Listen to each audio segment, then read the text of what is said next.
Hello, it's Mr. Jewell from Pace again, with another video story for you to watch. I'm thinking of a number. It's the age we move to secondary school. It's the number of players in a football, cricket or hockey team.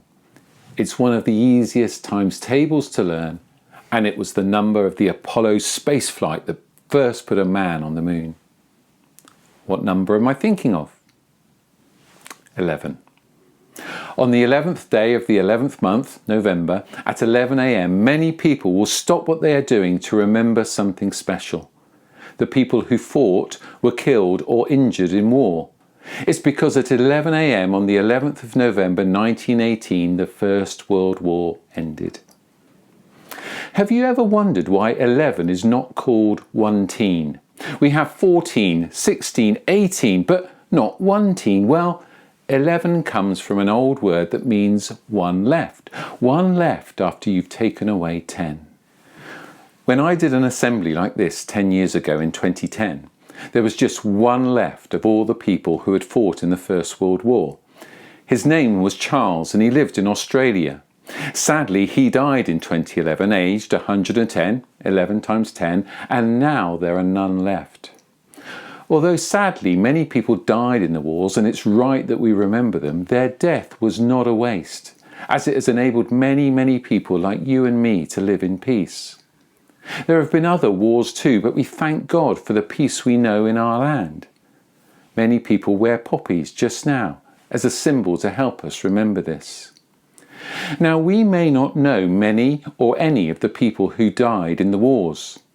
In London, in Westminster Abbey, there is the tomb of the unknown warrior, which is where an unknown soldier is buried.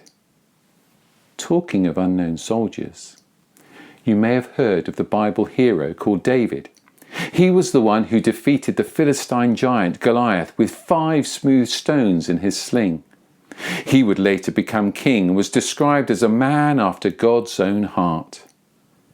He didn't always get things right. He made some big mistakes and bad choices, but overall he walked closely with God and served him well. David's best friend was called Jonathan, the son of the first king of Israel, King Saul.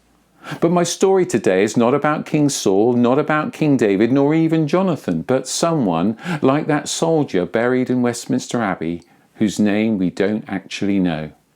We can only identify him by what he did and the way he did it. I'm thinking of Jonathan's armour-bearer.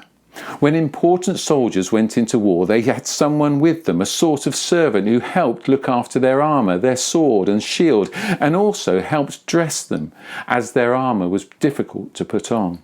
Jonathan and the Israelites once faced a mighty challenge. 3,000 chariots, 6,000 charioteers, and soldiers as numerous as sand on the seashore. Now Jonathan and his armour-bearer sneaked away from the rest of their army. They knew that some of their enemies were positioned near a mountain pass at a place called Michmash. The mountain pass between Jonathan and the Philistines had really steep sides. It was like having cliffs either side of the path. Jonathan summoned up all his courage to go and do battle with his enemies. He believed God would give him the strength and wisdom and courage that he needed. He also had his trusty armour-bearer, whose name we don't know, with him. And he said to Jonathan, "Do all that you have in mind. Go ahead. I'm with you, heart and soul." Wow, what encouraging words. Just think how Jonathan would have felt to know he had such faithful support from his friend. As they made their way through the pass, the Philistines caught sight of them. They shouted at Jonathan, saying that they could see him sneaking out of his hiding place. They challenged him to come up to the top of the pass so they could teach him a lesson. And Jonathan took this as the sign he needed that victory was going to be his. So Jonathan, with his armour-bearer right behind him, climbed up using their hands and feet, and as soon as they reached the Philistines, they overcame 20 of them in no time at all. This caused the whole of the rest of the army to panic and start fleeing in all directions. The rest of the Israelite army, who hadn't even noticed that Jonathan and his armor-bearer had sneaked off on their secret mission, saw that the Philistines had been thrown into utter confusion. And before they knew it, the Israelites won a famous victory. Jonathan had been able to step out to face the mighty challenge because he trusted God, and he also had the faithful support and encouragement of his armor-bearer. We don't know his name, but we can be sure he played a very significant part in the story. That's just like that unknown warrior buried in Westminster Abbey, just like every person who served their country in times of conflict, near and far, past or present. We do well to remember them and the significant part they all played, as we are doing at this time of year. But we also do well to follow their example. What sort of a friend are we?